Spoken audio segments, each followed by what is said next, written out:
Hi guys, welcome to Park Bench, Sylvania.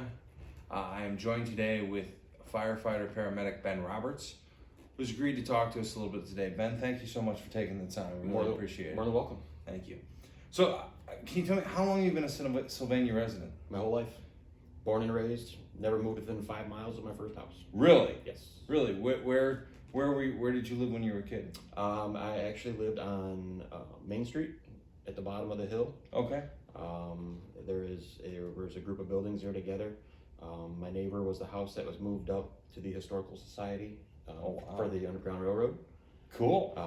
So now they have I forget the name of the business, but now they have a big business right there where my house used to be.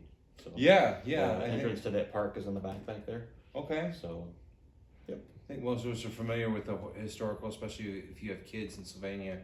I think every kid in Sylvania has taken a field trip there. Mm-hmm. So that's a pretty cool historical significance of where you used to live. Big time. Where'd you go to school? Elementary school was Maplewood, Okay. and then went to Arbor Hills, and then graduated from Northview. All right.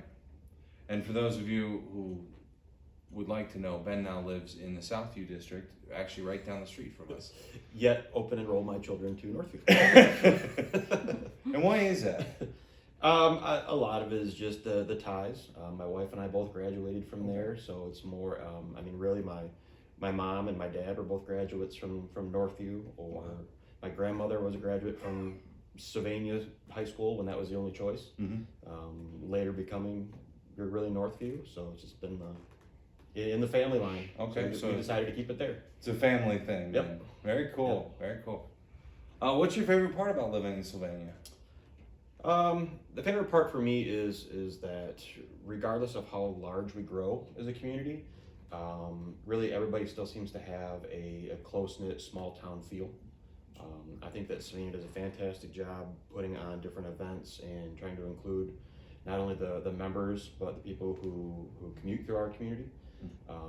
The different events that they put on downtown Sylvania I think are just fantastic, and everything is so inviting. And as we're growing, we're really growing towards the future and the things that are kind of changing with the times as things go on. So I think it's good. I think it's very good. It's a fantastic community to be in. Absolutely. It's one of the few communities I think that people still wave to each other as they drive by. Absolutely. Yeah, absolutely.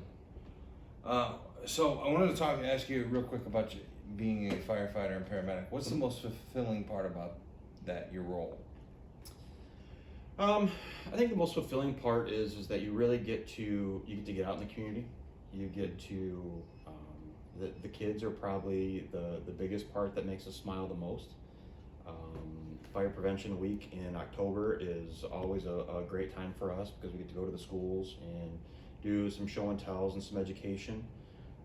Our department puts on a fantastic fire department, it's kind of like a not really like a health fair, but it's a large event every year at the end of Fire Prevention Week that displays the trucks and live fire demonstrations, and it's just a great opportunity to have everybody out and get to see things. But definitely talking to the people, and really makes it.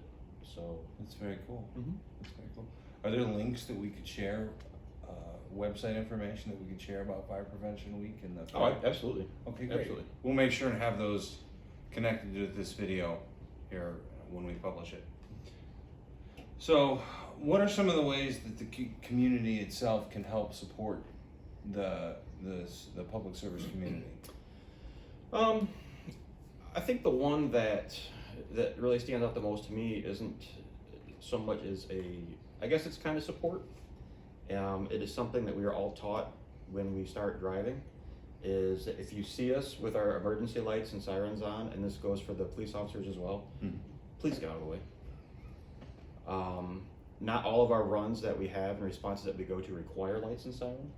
However, the ones that are saved for that really means that there is a true emergency. There really is something wrong, and it may not be your emergency as a driver in the community, but it could very well be your neighbor or a family member or a friend at any given time, really. And it is a challenge for us every day to negotiate or navigate our way through if people are not paying attention to where we're going. So I think most of us could probably use a refresher course. What are the rules and regs? Do we just kind of get over as far as we can? As far as you can, pull over to the right. Well, as far as we can pull over to the right. Yep. Okay. It gets a little trickier at intersections and Mhm. stoplights, especially if all the lanes are full, and we understand that. We're not trying to be bossy and hog the road, but most people are doing pretty good about kind of slowly working their way over as best that they can, and we understand that. But the biggest is just pull to the right and stop, and then don't start again until after we pass through. There are times at some intersections where we go to make a turn and one of the cars thinks that maybe they're clear, so they kind of start to go again.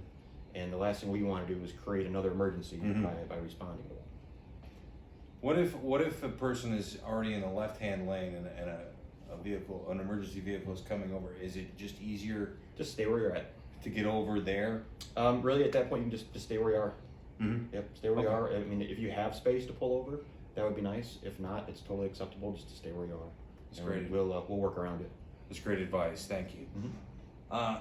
What is the biggest piece of advice that you would tell residents to keep themselves safe? Obviously, other than the traffic laws. To keep themselves safe, there are like any firefighter will do through any time. As everybody talks about how important smoke detectors are and carbon monoxide alarms. They're always very important to have those. There are more than just putting them in and waiting for them to go off. Educate yourselves with how they work. They come out now where they are good for 10 years and you don't have to change a battery. Other than that, you're supposed to change batteries every 6 months when you change the clocks back or forward. Probably one of our some of the runs that we will go on have to do with people concerned about their smoke detectors, which are fantastic because it gives us an opportunity to educate them on how they work. Sometimes with both of them, they will give you different sets of styles of chirping. It may mean that your battery's bad. It may mean that the unit itself has gone bad. They typically have about a 10-year shelf life. However, sometimes you'll get different alarms that go off, and it will be because it's time for them to be retired and put a new one in. So they're not a lifelong thing. They've changed quite a bit. So becoming familiar with what you have is a big one. Another one that really stands out, being a fire department that runs 80% medical calls, is to really keep an eye out for your family members. Think about them and your neighbors even as they get older. Pop in every so often, make sure they're doing okay, make sure they can get along where they need to go, make sure they can get through their house, be helpful to them. As with anything, when things change and when lifestyles change, that sometimes there needs to be some adjustments made in the house, and there are plenty of ways that people can do that. And sometimes it's one of those things where you really don't realize what's needed until you just kind of pop in and say hi to your neighbor, or talk to them a little bit, and just kind of see how people are doing. So that way it's kind of taking care of yourself and your family, and then kind of just looking out for your neighbors too. So it's always very helpful. Some great advice. Thank you very much for that. More great tips. If you need any advice on fire safety and medical safety, please feel free to contact these guys at the Sylvania Township Fire Department Station 2. Ben, thank you so much for taking the time today. I really appreciate it. Thanks for having it. It's an honor to be sitting here with you today. I appreciate that. Thank Thank you. you again.